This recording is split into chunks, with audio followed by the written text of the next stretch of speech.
हरिओम। प्रभु का सुमिरन साधु के संग, उपजे चाह भी साधु के संग। प्रभु का सुमिरन साधु के संग,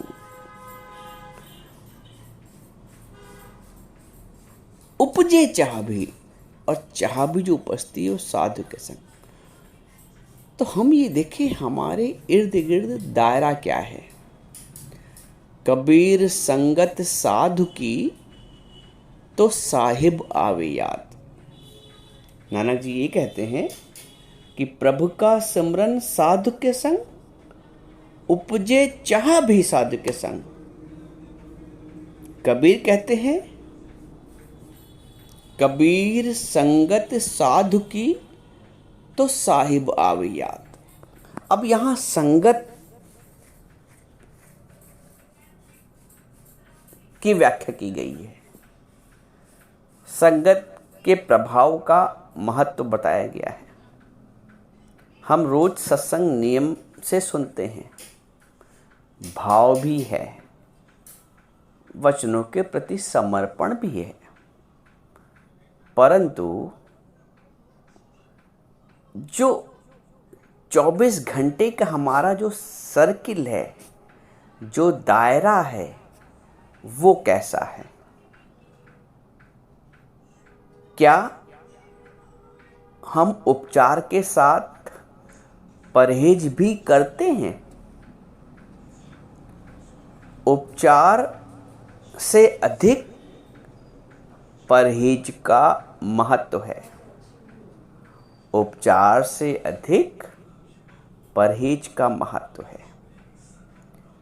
ज्ञान उपचार है, परहेज आपकी सावधानी है।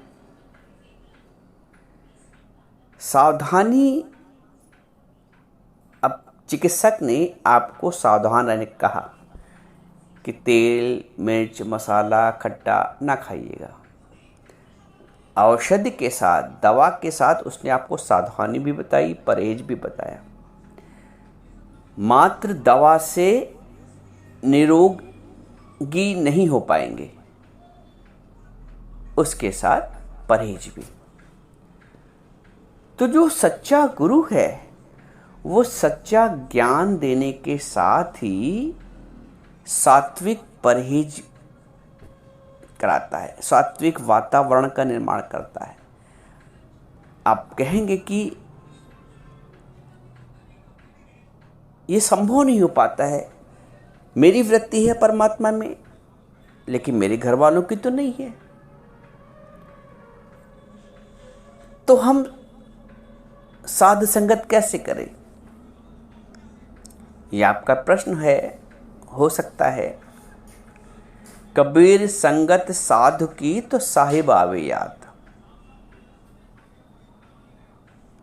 और आवश्यक नहीं कि घर का 6 प्राणी, 5 प्राणी, 3 प्राणी है तो तीनों की वृत्ति सात्विक हो, परमार्थिक हो। अब इसका देखिए बहुत सरल सा उत्तर है। मीराबाई जी थीं तो क्या उनके इर्द गिर्द जो प्राणी थे, क्या वो परमार्थिक थे? क्या वो ज्ञानी थे? क्या वो भक्त थे? लेकिन जो भक्त है, जो ज्ञानी है, जो साधक है, जैसे हम सब साधक हैं, तो जो साधक है वो अपने अंदर से एक मानसिक, एक वैचारिक दायरे का निर्माण करता है। परहेज अंदर का है ज्ञान के परिप्रेक्ष्य में।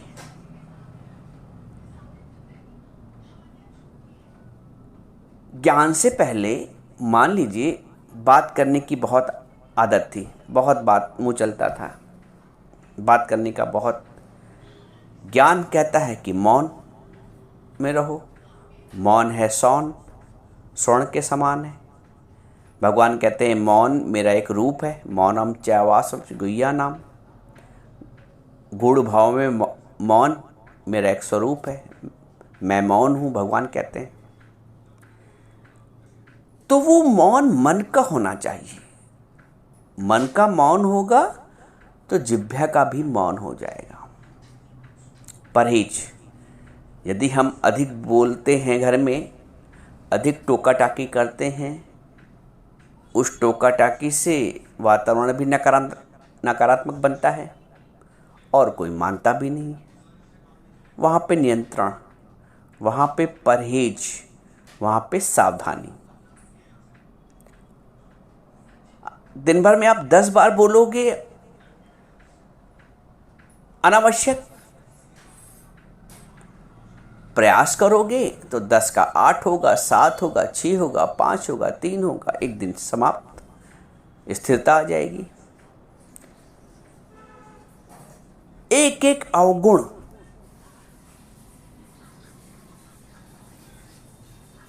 जो अपना प्रभाव डालते हैं एक साधक के ऊपर, तो साधक का ये परम कर्तव्य है ज्ञान के परिप्रेक्ष्य में कि उन एक एक अवगुणों पे मेहनत करें। किसी को खाने की बहुत आदत है, जिह्वा का नियंत्रण नहीं है, रस जिसे बोलते हैं, करो नियंत्रण। भगवान कहता है कि मैं बहुत खाने वाले को भी नहीं मिलता हूँ, बहुत सोने वालों को भी नहीं मिलता हूँ।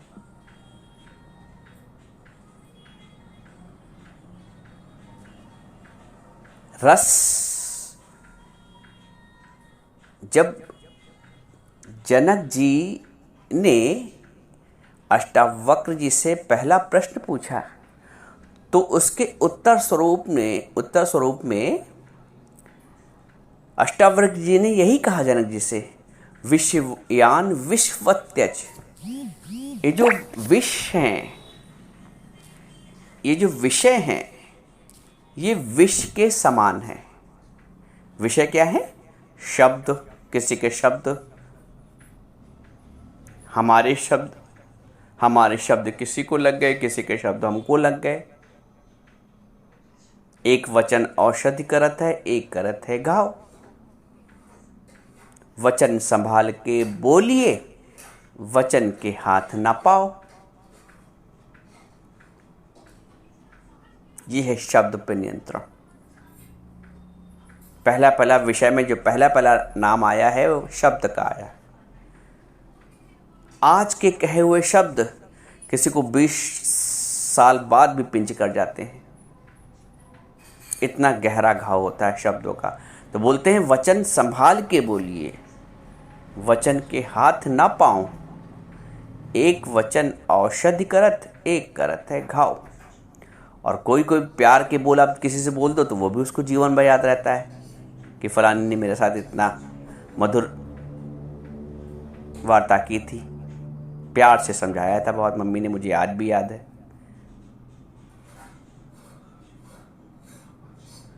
वचन संभाल के बोलिए। तो पहला विषय शब्द, इस पे नियंत्रण करना सीखो। खाली ज्ञान सुन के ढेर लगाना नहीं है।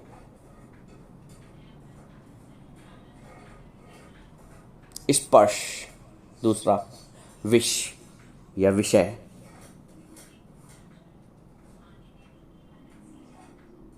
अभी हम जो साधक हैं वो सब अपने आप से अपने अंदर एक प्रश्न करें, क्या मैं स्पर्श के सुख से मुक्त हुआ हूं कि अभी भी स्पर्श सुख देता है? ये गहरी बात है। हर व्यक्ति अपने बारे में इसको समझता है। और चूंकि हम साधक हैं, हम किसी उच्च कक्षा की पढ़ाई कर रहे हैं। जैसे कोई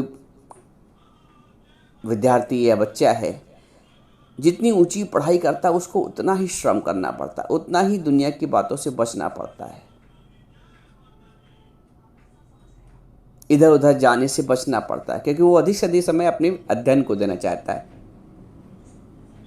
वैसे ही हमसे ये बात इसलिए बताई जा रही है इसलिए कही जा रही हैं।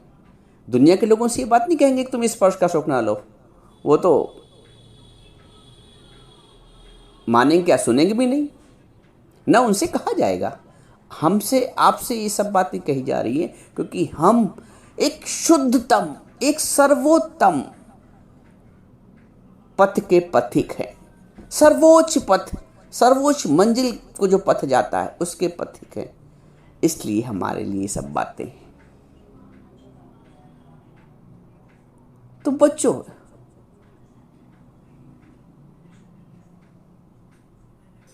तीसरा विषय रूप कि अभी भी दैहिक आकर्षण है।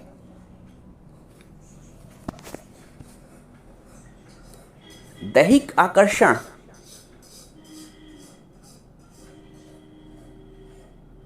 वासना की जागृति करता है। दैहिक आकर्षण स्पर्श के सुख को भी जागृत करता है। जीवन में बहुत करते आए हैं, सारे विषयों का विष पीते आए हैं। ऐसा ना समझो, हम सुख नहीं कह रहे, विषयों का सुख लेते आए। सुख संसारिक भाषा है, लेकिन विषयों का विष पीते आए, पी पी के ये हाल हो गया विष को। तो ऐसा नहीं कि हमने कभी इन विषयों को विष पिया नहीं, विषयों का रस लिया नहीं। लेकिन अब जब हम इस ज्ञान की कक्षा में बैठे हैं, जब हम गुरु के सम्मुख बैठे हैं, सतगुरु के सम्मुख बैठे हैं,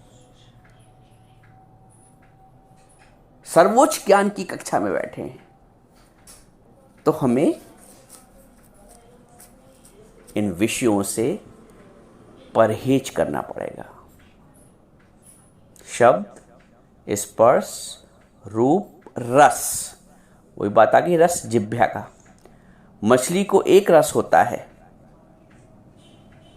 खाने का, क्या गोलियां बना के डालते हैं आटे की और खाने आती है, जाल में फंसा ली आती है। उस मनुष्य को कितना रस है, मीठा, खट्टा, कड़वा, तीखा, बाहर का, घर का, तेली, ऑयली, सब हजम।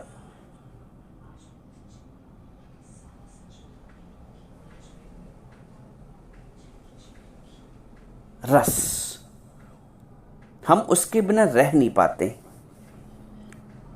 खाने के साथ सलाद चाहिए जरूर, रायता मिल जाए तो और अच्छा है, चटनी तो बहुत ही ज़रूरी है, और पापड़ का तो कहने क्या। वो सब मिल जाए तो फिर स्वर्ग। ये रस है। हम हर चीज के बिना भी रह सकते हैं। आवश्यक नहीं कि खाने के साथ चटनी हो, पापड़ हो, अचार हो। जो है, जो सहजता से प्राप्त है, उसमें सुख है। यद इच्छा लाभ संतुष्ट द्वंद्वातीतो विमत्सरः। जो तुम्हें सहज, भगवान कहते जो सहजता से सामने आ जाए, प्राप्त हो जाए, यद इच्छा लाभ संतुष्ट, और उसी में जो संतुष्ट है वो समस्त द्वंद्वों से बच जाता है। जो सहजता से प्राप्त है वही स्वीकार है। इच्छा नहीं करनी है कि ये भी तो लाओ, ये भी तो दो, इसके बिना मुझसे खाना नहीं चलता है। यदि नहीं चलता है तो ये सुख है, रस है। चौथा जो विषय है, शब्द, शब्द, स्पर्श, रूप, रस, गंध।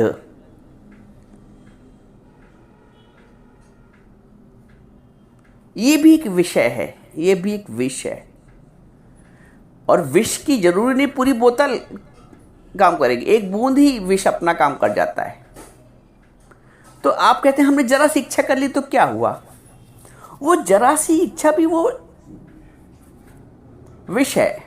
विष की एक बूंद ही काफी है काम निपटाने के लिए। जरा सी इच्छा,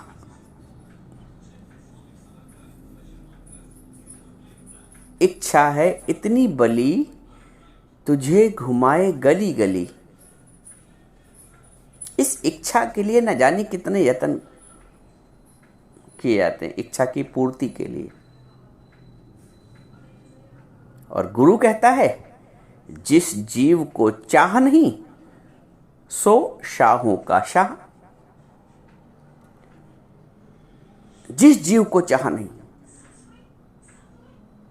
यदि इच्छा लाभ संतुष्टा द्वंद्वाती तो वे मत्सर रहा।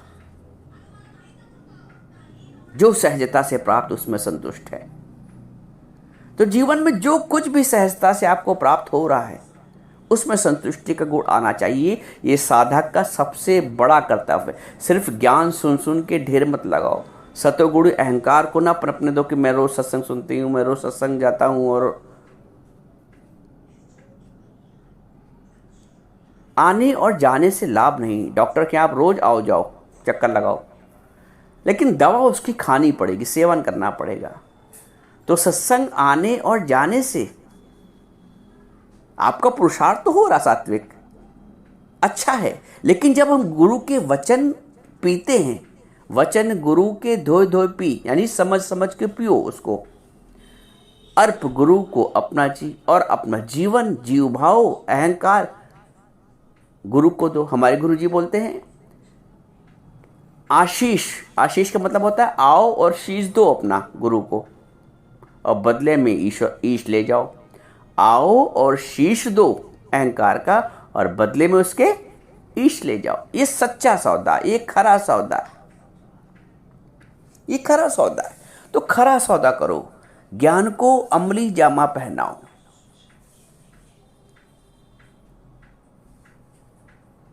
तो परहेज बहुत आवश्यक है, सावधानी बहुत आवश्यक है।